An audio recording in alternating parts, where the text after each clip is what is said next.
നമുക്ക് മൊഡ്യൂൾ 2 ഒരു ചെറിയ ടോപ്പിക് കൂടി ഉണ്ട്. മാർക്കറ്റ് എന്നാണ്. മാർക്കറ്റ് എന്ന് പറഞ്ഞ ആ ടോപ്പിക്കാണ് ഇന്ന് നമ്മൾ ഡിസ്കസ് ചെയ്യാൻ പോകുന്നത്. നമുക്ക് സ്റ്റാർട്ട് ചെയ്യാം. മാർക്കറ്റ്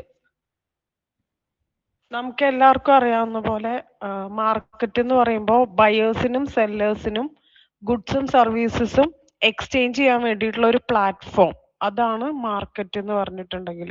നമ്മുടെ റിയൽ ലൈഫിൽ ഉള്ള ഇപ്പൊ ഫിഷ് മാർക്കറ്റ്, അതുപോലെ സൂപ്പർ മാർക്കറ്റ്, അതൊക്കെ ഫിസിക്കൽ ആയിട്ടുള്ള മാർക്കറ്റ്സ് ആണ്. ഇനി അതുപോലെ തന്നെ വിർച്വൽ ആയിട്ടുള്ള മാർക്കറ്റ്സും ഉണ്ട്. ഇപ്പം നമ്മൾ ഓൺലൈൻ പ്ലാറ്റ്ഫോംസിൽ ഇപ്പൊ ആമസോൺ, ഫ്ലിപ്കാർട്ട് അങ്ങനത്തെ ഒക്കെ വിർച്വൽ ആയിട്ടുള്ള മാർക്കറ്റ്സ് ആയിട്ട് കൺസിഡർ ചെയ്യും. അപ്പോൾ ഓക്കെ, ദെൻ മാർക്കറ്റ് എന്ന് പറയുമ്പോൾ which is a platform where buyers and sellers exchange goods and services. ഇനി പല ടൈപ്പ് ഓഫ് മാർക്കറ്റ്സ് ഉണ്ട്. ഏത് ടൈപ്പ് ഓഫ് മാർക്കറ്റ് ആണെന്നുള്ളത് ബയേഴ്സും സെല്ലേഴ്സും തമ്മിലുള്ള ഇന്ററാക്ഷന്റെ ബേസിസിലാണ് ക്ലാസിഫൈ ചെയ്യുന്നത്. കോമ്പറ്റീഷന്റെ ബേസിസിൽ മാർക്കറ്റ് സ്ട്രക്ചേഴ്സിനെ ഡിഫറെന്റ് ആയിട്ട് ഡിവൈഡ് ചെയ്തിട്ടുണ്ട്. On the basis of competition, market structures are divided into two. First one is perfect competition, second one imperfect competition. കോമ്പറ്റീഷന്റെ ബേസിസിൽ മാർക്കറ്റിനെ രണ്ടായിട്ട് ഡിവൈഡ് ചെയ്തു എന്ന് പറഞ്ഞു. Perfect competition and imperfect competition. Perfect competition എന്ന് പറയുമ്പോൾ which is a market situation in which there are large number of buyers and sellers dealing in a homogeneous product with perfect knowledge about the market conditions and perfect mobility of goods and factors of production. അതായത് perfect കോമ്പറ്റീഷനിൽ ഒരുപാട് ബയേഴ്സും ഒരുപാട് സെല്ലേഴ്സും ഉണ്ടായിരിക്കും. അവിടെ cell ചെയ്യുന്നത് identical products ആയിരിക്കും. Okay, perfect competition എന്ന് പറയുന്ന market സിറ്റുവേഷനിൽ ഒരുപാട് ബയേഴ്സും സെല്ലേഴ്സും ഉണ്ടായിരിക്കും. ഐഡന്റിക്കൽ ആയിട്ടുള്ള പ്രോഡക്ട്സ് ആയിരിക്കും സെല് ചെയ്യുന്നത്. ഇപ്പം എക്സാമ്പിൾ ആയിട്ട് പറയുകയാണെങ്കിൽ അഗ്രികൾച്ചറൽ മാർക്കറ്റ്, ഫിഷ് മാർക്കറ്റ് ഒക്കെ പെർഫെക്റ്റ് കോമ്പറ്റീഷന് എക്സാമ്പിൾ ആണ്. ആക്ച്വലി ഇത് റെപ്രസെന്റ് ചെയ്യുന്ന പെർഫെക്റ്റ് കോമ്പറ്റീഷൻ റെപ്രസെന്റ് ചെയ്യുന്നത് ഐഡിയൽ സിറ്റുവേഷൻ ആണ്. ഇവിടെ ഒരു സിംഗിൾ ആയിട്ടുള്ള, ഇപ്പം സിംഗിൾ ഫേമിന് പ്രൈസ് കൺട്രോൾ ചെയ്യാനായിട്ട് പറ്റില്ല. ഇപ്പം അഗ്രികൾച്ചറൽ മാർക്കറ്റോ അല്ലെങ്കിൽ ഫിഷ് മാർക്കറ്റോ ഒക്കെ കൺസിഡർ ചെയ്താൽ ഏതെങ്കിലും ഒരാൾക്ക്, ഒരു പ്രത്യേക വ്യക്തിക്ക് അവിടുത്തെ ഇപ്പൊ ഫിഷിന്റെ ഒക്കെ പ്രൈസ് കൺട്രോൾ ചെയ്യാനായിട്ട് പറ്റില്ലല്ലോ. ഒരു മാർക്കറ്റ് പ്രൈസ് ഉണ്ടാവുമല്ലോ, അത് വെച്ചിട്ടായിരിക്കുമല്ലോ എല്ലാവരും ആ ഒരു പ്രൈസിന്റെ ബേസിസിലായിരിക്കും സെല്ലിങ് നടത്തുന്നത്. അതാണ് no single firm can control the price എന്ന് പറയാനുള്ള റീസൺ. അപ്പം പെർഫെക്റ്റ് കോമ്പറ്റീഷൻ എന്ന് പറയുമ്പോൾ market situation in which large number of ബയേഴ്സും സെല്ലേഴ്സും ഉണ്ടാവും എന്നുള്ളതാണ്. പിന്നെ സെല് ചെയ്യുന്നത് ഹോമോജീനസ് പ്രൊഡക്റ്റ് ആയിരിക്കും. ഇനി ആ പ്രോഡക്റ്റിന്റെ പ്രൈസ് സിംഗിൾ ഫേമിന് കൺട്രോൾ ചെയ്യാനായിട്ട് പറ്റില്ല. പിന്നെ റെപ്രസെന്റ് ചെയ്യുന്നത് ആക്ച്വൽ അല്ലെങ്കിൽ ഐഡിയൽ സിറ്റുവേഷൻ ആണ്. എക്സാമ്പിൾ എന്ന് പറയുമ്പോൾ അഗ്രികൾച്ചറൽ മാർക്കറ്റും ഫിഷ് മാർക്കറ്റും ഒക്കെയാണ് പെർഫെക്റ്റ് കോമ്പറ്റീഷൻ എക്സാമ്പിൾ വരുന്നത്. പിന്നെ നെക്സ്റ്റ് ഇംപെർഫെക്റ്റ് കോമ്പറ്റീഷൻ. ഈ ഇംപെർഫെക്റ്റ് കോമ്പറ്റീഷനിൽ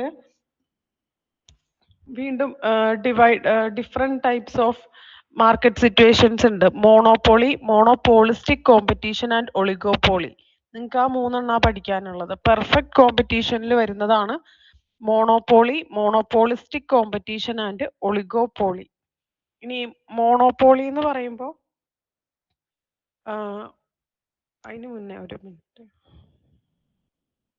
നമ്മൾ പെർഫെക്റ്റ് കോമ്പറ്റീഷൻ ആണല്ലോ പറഞ്ഞുകൊണ്ടിരുന്നത്. അപ്പൊ പെർഫെക്റ്റ് കോമ്പറ്റീഷന്റെ കുറച്ച് ഫീച്ചേഴ്സും കൂടി പറയാം.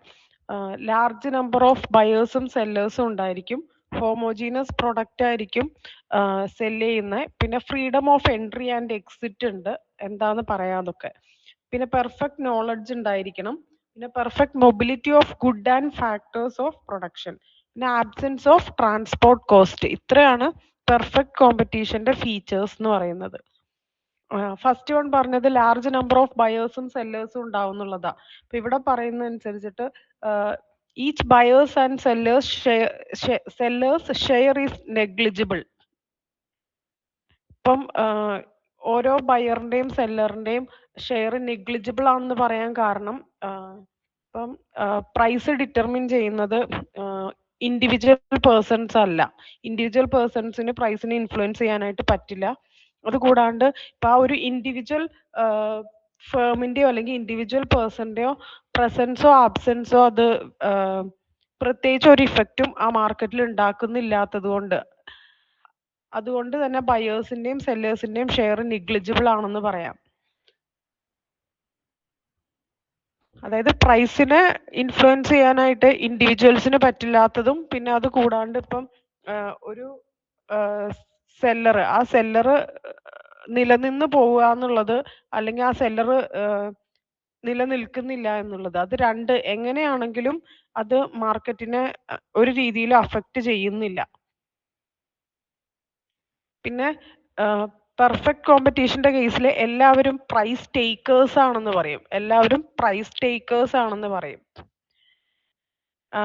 അതായത് ആ ഇൻഡിവിജ്വൽസിന് പ്രൈസിനെ ഇൻഫ്ലുവൻസ് ചെയ്യാൻ പറ്റില്ല, അതായത് ചേഞ്ച് ചെയ്യാൻ പറ്റില്ലല്ലോ.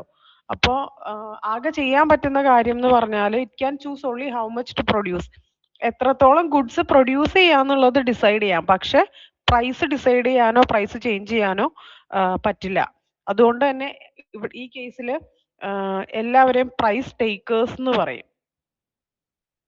Large number of buyers and sellers ഉണ്ടെന്നുള്ളതാണ് first feature. Second one, perfect knowledge of market conditions. ബയേഴ്സിനും സെല്ലേഴ്സിനും പ്രൈസിനെ കുറിച്ചും അതുപോലെ ഗുഡ്സിന്റെ ക്വാളിറ്റിനെ കുറിച്ചും അവൈലബിലിറ്റിനെ കുറിച്ചും ഒക്കെ പെർഫെക്റ്റ് നോളജ് ഉണ്ടായിരിക്കും, ഫുള്ളി അവെയർ ആയിരിക്കും. അതുകൊണ്ട് തന്നെ ഇപ്പം എക്സാമ്പിൾ ആയിട്ട് പറയുകയാണെങ്കിൽ ഇപ്പം വീറ്റിന്റെ പ്രൊഡക്ഷൻ, ഇപ്പം 1 kg വീറ്റ് 20 റുപ്പീസിനാണ് മാർക്കറ്റിൽ സെല് ചെയ്യണേന്ന് വിചാരിക്കും. 1 kg വീറ്റ് 20 റുപ്പീസിന് മാർക്കറ്റിൽ സെല് ചെയ്യുന്നു. അപ്പം ഇതിനെക്കുറിച്ച് എല്ലാ ബയേഴ്സിനും എല്ലാ ഫാമേഴ്സിനും അറിയായിരിക്കും. അതുകൊണ്ട് തന്നെ ഒറ്റ ഫാർമറിനും അത് കൂടുതൽ വിലയിൽ വിൽക്കാൻ പറ്റില്ല. അതായത് 1 kg വീറ്റ് 30 റുപ്പീസിന് വിൽക്കാനായിട്ട് പറ്റില്ല. കാരണം എന്താന്ന് വെച്ചാൽ ബയേഴ്സിനും സെല്ലേഴ്സിനും പ്രൈസസിനെ കുറിച്ചും ക്വാളിറ്റിനെ കുറിച്ചും അവൈലബിലിറ്റിനെ കുറിച്ചും ഒക്കെ ഫുള്ളി അവെയർ ആയിരിക്കും അവര്. അതുകൊണ്ട് തന്നെ ആ എത്രയാണോ മാർക്കറ്റ് പ്രൈസ് ആ കറക്റ്റ് പ്രൈസിലേ വിൽക്കാൻ പറ്റുള്ളൂ. ഒരു ഇൻഡിവിജ്വലിന് സ്വന്തമായിട്ട് പ്രൈസ് കൂട്ടി വിൽക്കാനായിട്ട് പറ്റില്ല എന്നുള്ളതാണ് അതിന്റെ അടുത്തൊരു ഫീച്ചർ എന്ന് പറയുന്നത്. ബയറിനും അതുപോലെ സെല്ലറിനും മാർക്കറ്റ് കണ്ടീഷൻസിനെ കുറിച്ച് പെർഫെക്റ്റ് നോളജ് ഉണ്ടാവും എന്നുള്ളത്. ഇനി തേർഡ് ഫീച്ചർ ആണ് ഹോമോജീനസ് പ്രോഡക്റ്റ്. ഇപ്പം പെർഫെക്റ്റ് കോമ്പറ്റീഷന്റെ കേസിൽ പ്രോഡക്ട്സ് ഐഡന്റിക്കൽ പ്രോഡക്ട്സ് ആണ് സെല് ചെയ്യണത്.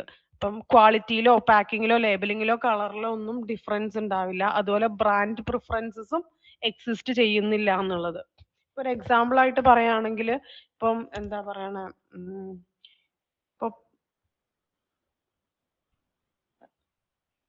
ഇപ്പൊ ഒരു കോഫി ആണെന്ന് വിചാരിച്ചോ, കോഫി ഒരു കടയിൽ നിന്ന് കുടിച്ചു, അത് വേറൊരു കടയിൽ നിന്ന് കുടിച്ചാലും കോഫി തന്നെയാണല്ലോ. അതായത് പ്രോഡക്റ്റ് ഐഡന്റിക്കൽ ആണല്ലോ. അപ്പൊ ഏത് കടയിൽ നിന്ന് കുടിച്ചാലും ആ കോഫി എന്നുള്ളത് കോഫിയാണ്. അപ്പൊ ആ പ്രോഡക്റ്റ് ഐഡന്റിക്കലാന്ന് പറയുന്നത് അങ്ങനെയാണ്. അപ്പൊ ബ്രാൻഡ് പ്രിഫറൻസസ് ഒന്നും എക്സിസ്റ്റ് ചെയ്യില്ല പെർഫെക്റ്റ് കോമ്പറ്റീഷന്റെ കേസിൽ. Next freedom of entry and exit ആണ് അടുത്ത ഫീച്ചർ.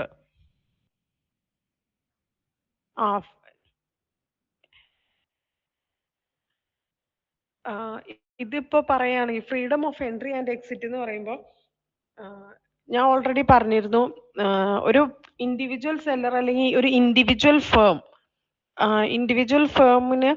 ഫേം മാർക്കറ്റിൽ നിലനിന്നാലും നിലനിന്നില്ലെങ്കിലും അത് ആ മാർക്കറ്റിനെ അഫക്റ്റ് ചെയ്യില്ല എന്ന് പറഞ്ഞു. അതുകൊണ്ട് തന്നെ ആർക്ക് വേണമെങ്കിൽ ഒരു കമ്പനി തുടങ്ങുകയോ അല്ലെങ്കിൽ ഫേം സ്റ്റാർട്ട് ചെയ്യുകയോ ചെയ്യാം. അതാണ് എൻട്രിക്ക് ഫ്രീഡം ഉണ്ട്, അതുപോലെ തന്നെ അത് നിർത്തിപ്പോവാനുള്ള ഫ്രീഡം ഉണ്ട്. എൻട്രി ആൻഡ് എക്സിറ്റിൽ റെസ്ട്രിക്ഷൻ ഇല്ല എന്നുള്ളതാണ്. പിന്നെ ഒരു കാര്യം, ഒരു ഫേം പുതിയതായിട്ട് തുടങ്ങുമ്പോൾ തുടങ്ങിയ ഉടനെ തന്നെ പ്രോഫിറ്റ് കിട്ടും എന്ന് പറയാൻ പറ്റില്ലല്ലോ. ലോങ് റൺ അഡ്ജസ്റ്റ്മെന്റിൽ മാത്രമാണ് നോർമൽ പ്രോഫിറ്റ് എൻഷുർ ചെയ്യാൻ പറ്റുള്ളൂ. മനസ്സിലായി? ഈ freedom of entry and exit കൊണ്ട് ഉദ്ദേശിക്കുന്നത് മറ്റേ എന്താണ്, ഇപ്പൊ പുതിയൊരു ഫേം തുടങ്ങുകയാണ്, ആ ഫേം നിലനിന്ന് പോവാന്നുള്ളത്, അല്ലാന്നുണ്ടെങ്കിൽ ആ ഫേം നിർത്തി പോവാന്നുള്ളത്. ഇത് രണ്ടും മാർക്കറ്റിനെ അഫക്റ്റ് ചെയ്യുന്നില്ല എന്നുള്ളതാണ്.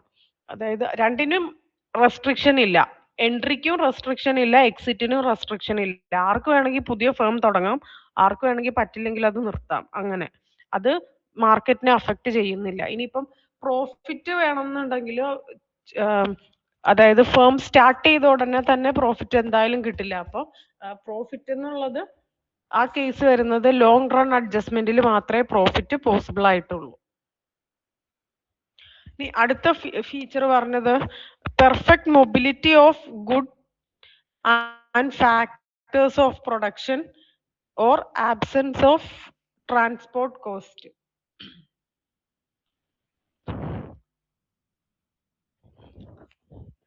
ഗുഡ്സ് പെർഫെക്റ്റ്ലി മൊബൈൽ ആന്ന് പറയും. Factors of production and goods are perfectly mobile. Ensures a uniform price across the markets. അതായത് ഇപ്പം എക്സാമ്പിൾ പറയുകയാണെങ്കിൽ, ഇപ്പം ഡൽഹിയിൽ വീറ്റിന്റെ പ്രൈസ് 20 പെർ കെ ജി ആണെന്ന് വിചാരിക്കും. നമ്മുടെ കേരളത്തിൽ 30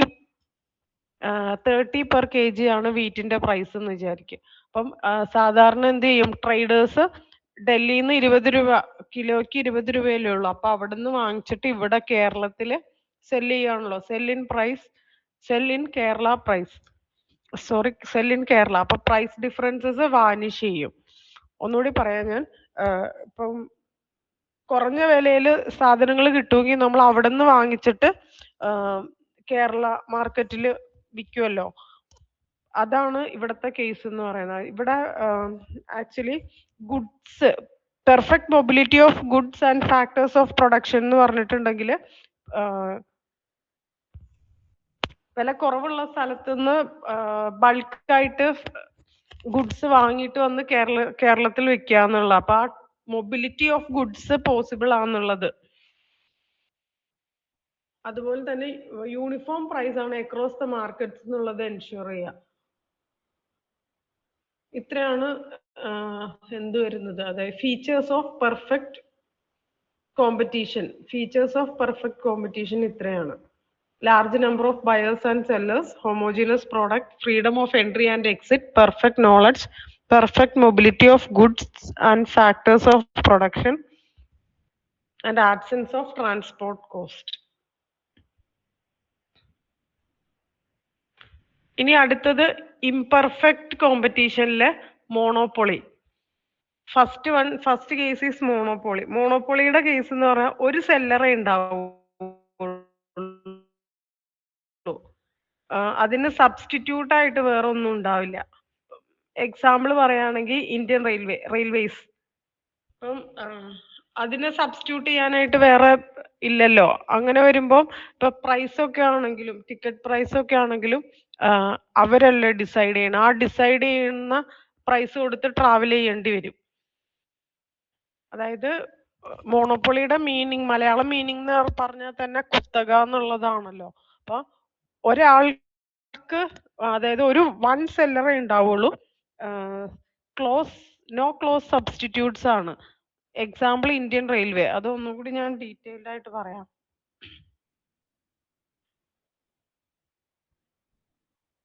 മോണോപ്പൊളിയുടെ കേസ് എടുക്കുമ്പോൾ, which is a market structure with single seller controlling an entire industry, offering a unique product with no close substitutes.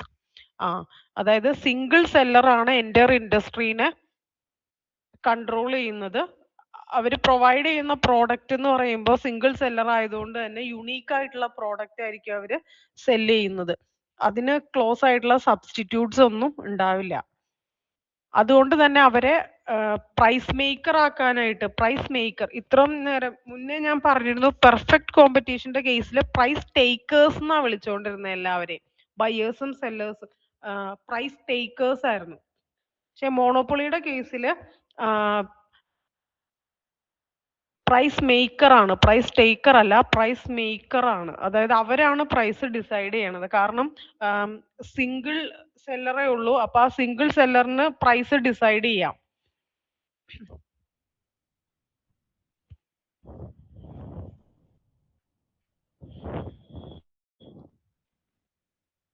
ഇതിന് എക്സാമ്പിൾ മോണോപ്പൊളിക്ക് എക്സാമ്പിൾ പറയുന്നത് ഒന്ന് ഇന്ത്യൻ റെയിൽവേയുടെ കേസ്, പിന്നെ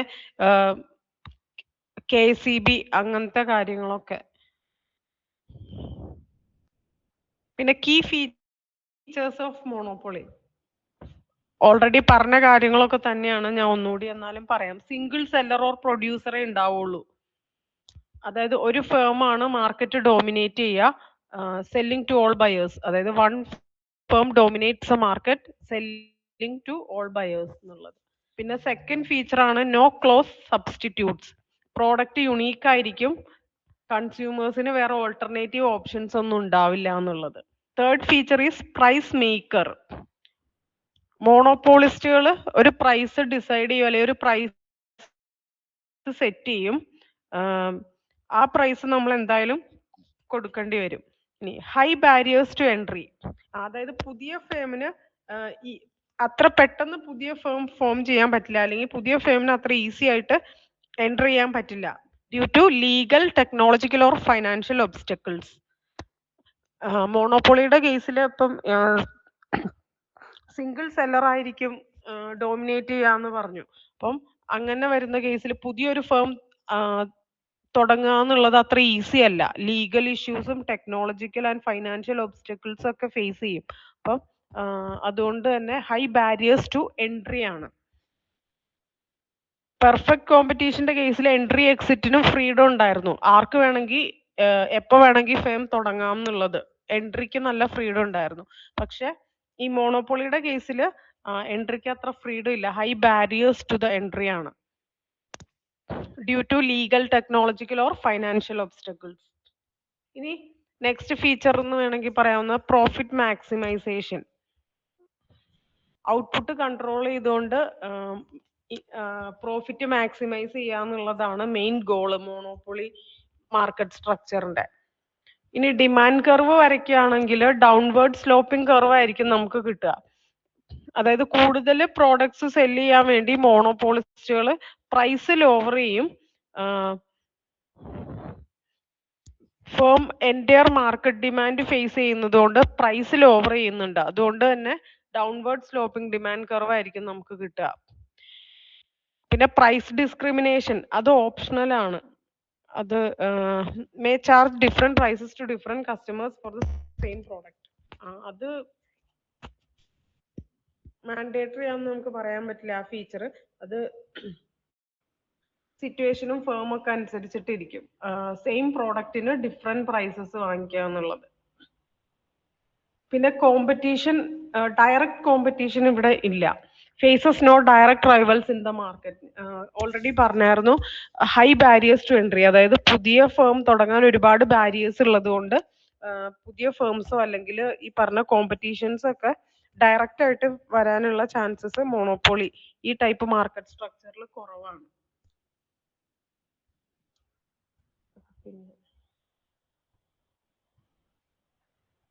അടുത്ത വരുന്ന പറഞ്ഞത് ഞാൻ monopolistic competition. Monopolistic competition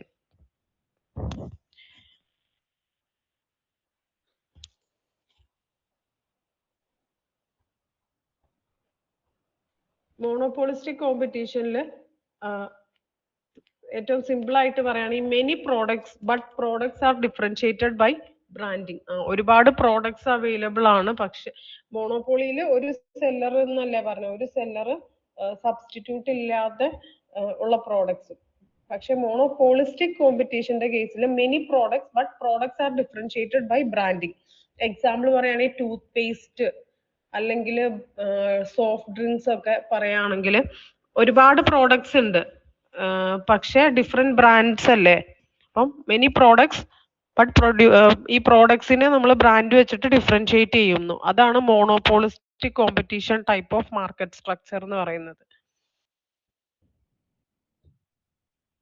It is the market in which there is a large number of buyers and sellers dealing in differentiated product. ഇനി product produced by each seller is not identical, they are close substitutes. ഇപ്പം ടൂത്ത് പേസ്റ്റിന്റെ കാര്യം പറഞ്ഞു, Colgate ഉണ്ട്, അതുപോലെ close-up ഉണ്ട്, പെപ്സഡന്റ്, അങ്ങനെ കുറെ പ്രോഡക്ട്സ് അല്ലെങ്കിൽ കുറെ ടൂത്ത് പേസ്റ്റുകൾ ഉണ്ട്.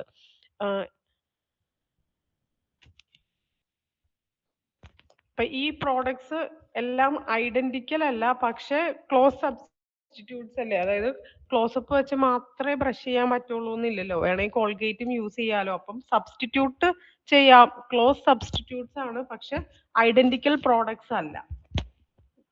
കളറിലും ഷേപ്പിലും ഒക്കെ വ്യത്യാസം വരാം. പിന്നെ അതിന് എക്സാമ്പിൾ പറഞ്ഞിട്ടുണ്ടല്ലോ, different brands of Bath soap, soft drinks, tooth paste, ഇതൊക്കെ ബ്രാൻഡിന്റെ ബേസിൽ നമ്മൾ ഡിഫറൻഷിയേറ്റ് ചെയ്യും. പ്രോഡക്ട്സ് ഒരുപാട് അവൈലബിൾ ആണ്, but differentiated based on the brand. ഓരോ പ്രോഡക്റ്റും ഓരോ സെല്ലറിന്റെയും പ്രോഡക്റ്റ് ഐഡന്റിക്കൽ അല്ല, ബട്ട് ക്ലോസ് സബ്സ്റ്റിറ്റ്യൂട്ട്സ് ആണ്. ഒന്നിന് പകരം ഒന്ന് നമുക്ക് യൂസ് ചെയ്യാനായിട്ട് പറ്റും. ഇനി അതിന്റെ ഫീച്ചേഴ്സ് എന്ന് പറഞ്ഞാൽ ഓൾറെഡി പറഞ്ഞ കാര്യങ്ങളേ ഉള്ളൂ. ലാർജ് നമ്പർ ഓഫ് ബയേഴ്സും സെല്ലേഴ്സും ഈ ടൈപ്പ് മാർക്കറ്റ് സ്ട്രക്ചറിൽ ഉണ്ടാവും. പിന്നെ പ്രോഡക്റ്റ് ഡിഫറൻസിയേഷൻ ഉണ്ട് ബേസ്ഡ് ഓൺ ദി ബ്രാൻഡിങ്. പിന്നെ സെല്ലിംഗ് കോസ്റ്റ് ഏകദേശം എല്ലാ സെയിം കോസ്റ്റ്, സെയിം സെയിം അല്ലെങ്കിൽ വലിയ വ്യത്യാസം ഉണ്ടാവില്ല കോസ്റ്റിന്. പിന്നെ freedom of entry and exit ഉണ്ട്. പിന്നെ ഫുള്ളി പെർഫെക്റ്റ് ആയിട്ടുള്ള നോളജ് എല്ലാവർക്കും ഉണ്ടാവണമെന്ന് നിർബന്ധമില്ല ഈ കേസിൽ. ഫസ്റ്റ് പെർഫെക്റ്റ് കോമ്പറ്റീഷനിൽ പറഞ്ഞ പോലെ. ഇനി നെക്സ്റ്റ്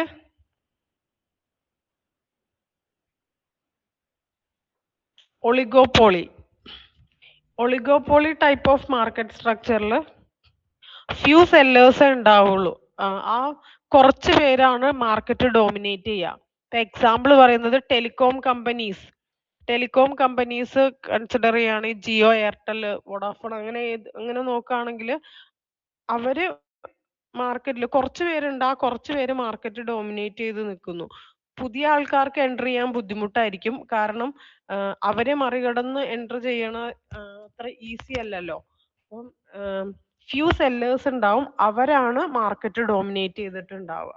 അങ്ങനെ അതാണ് oligopoly type of market structure എന്ന് പറയുന്നത്. Oligopoly is a market situation in which there are few sellers selling either a homogeneous or differentiated product. Example ആണെങ്കിൽ ഏവിയേഷൻ ഇൻഡസ്ട്രി, ടെലികമ്മ്യൂണിക്കേഷൻ ഇൻഡസ്ട്രി ഒക്കെയാണ് example.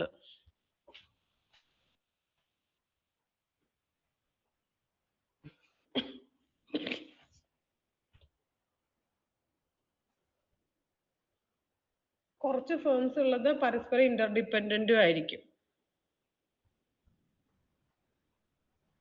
അതായത് ഇപ്പം ആ കുറച്ച് സെല്ലേഴ്സ് അല്ലെങ്കിൽ കുറച്ച് ഫേംസ് ഉണ്ടാവുമെന്ന് പറഞ്ഞില്ലേ, അപ്പം പ്രൈസും അങ്ങനെയുള്ള കാര്യങ്ങളൊക്കെ അവരായിരിക്കും ഡിസൈഡ് ചെയ്യുന്നത്. ആ മാർക്കറ്റിൽ ഡോമിനേറ്റ് ചെയ്യുന്ന കുറച്ച് സെല്ലേഴ്സ് ആയിരിക്കും ഡിസൈഡ് ചെയ്യുന്നത്. ഫീച്ചേഴ്സ് എന്ന് പറയുമ്പോൾ ഫ്യൂ സെല്ലേഴ്സ് ഉണ്ടാവുള്ളൂ, ഹോമോജീനസ് അല്ലെങ്കിൽ ഡിഫറൻഷിയേറ്റഡ് പ്രോഡക്റ്റ് ആണ്. ഹോമോജീനസ് എന്ന് പറയുമ്പോൾ ഇപ്പം ടെലികോം കമ്പനി ആണെങ്കിൽ എല്ലാം ഹോമോജീനസ് ആണ്. ആക്ച്വലി പ്രോഡക്റ്റ് ഹോമോജീനസ് ആണെങ്കിലും ബ്രാൻഡഡ്, ഡിഫറൻഷിയേറ്റഡ് ബൈ ബ്രാൻഡ് ആണല്ലോ. അതാണ് ഡിഫറൻഷിയേറ്റഡ് പ്രോഡക്റ്റ് അല്ലെങ്കിൽ ഹോമോജീനസ് പ്രോഡക്റ്റ് എന്നുള്ളത് പറഞ്ഞിരിക്കുന്നത്. പിന്നെ എൻട്രിക്ക് ബാരിയർ ഉണ്ടാവും, അത്ര ഈസി അല്ല. അതായത് മാർക്കറ്റിൽ അത്രയും ഡോമിനേറ്റ് ചെയ്തിരിക്കുന്ന സെല്ലേഴ്സിനെ മറികടന്ന് എൻറ്റർ ചെയ്യാന്നുള്ളത്, മാർക്കറ്റിൽ എൻറ്റർ ചെയ്യാന്നുള്ളത് ഈസി അല്ല. അപ്പൊ ഇവിടെ ബാരിയേഴ്സ്, എൻട്രിക്ക് ബാരിയേഴ്സ് ഉണ്ട്. പിന്നെ മ്യൂച്വൽ ഇന്റർഡിപെൻഡൻസ് ഉണ്ട്. ഇപ്പൊ നമുക്ക് നോക്കിയാൽ തന്നെ അറിയാം, എയർടെല്ലിന്റെയും ജിയോയുടെയും ഒക്കെ മറ്റേ നമ്മുടെ റീചാർജ് പാക്ക് നോക്കിക്കഴിഞ്ഞാൽ തന്നെ ഏകദേശം സിമിലർ അല്ലേ. അപ്പൊ പ്രൈസ് ഡിസൈഡ് ചെയ്യണത് ഈ പറഞ്ഞ കുറച്ച് സെല്ലേഴ്സ് ചേർന്നിട്ട്. അപ്പൊ ഒരു മ്യൂച്വൽ ഇന്റർഡിപെൻഡൻസ് അവരുടെ ഇടയിലുണ്ട്. പിന്നെ പ്രൈസ് റിജിഡിറ്റി എക്സിസ്റ്റ് ചെയ്യുന്നുണ്ട്. ഈ കേസിൽ നമ്മൾ ഡിമാൻഡ് കർവ് വരച്ചാൽ ഇൻഡിറ്റർമിനേറ്റ് ആയിട്ടുള്ള ഡിമാൻഡ് കർവ് ആയിരിക്കും. അപ്പം ഇത്രയാണ് മാർക്കറ്റ് വെച്ചിട്ട് നമുക്ക് മെയിൻ ആയിട്ട് പഠിക്കാനുള്ളത്.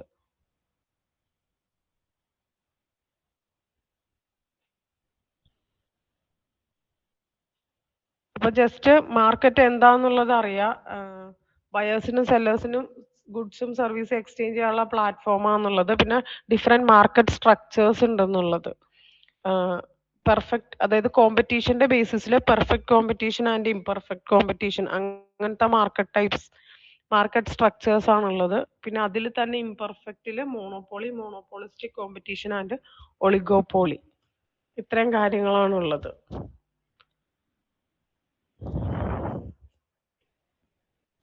ഇനി ഈ മൊഡ്യൂളില് നമുക്ക് ബ്രേക്ക് ഈവൻ പോയിന്റ് അനാലിസിസ് മാത്രമേ വരുന്നുള്ളൂ.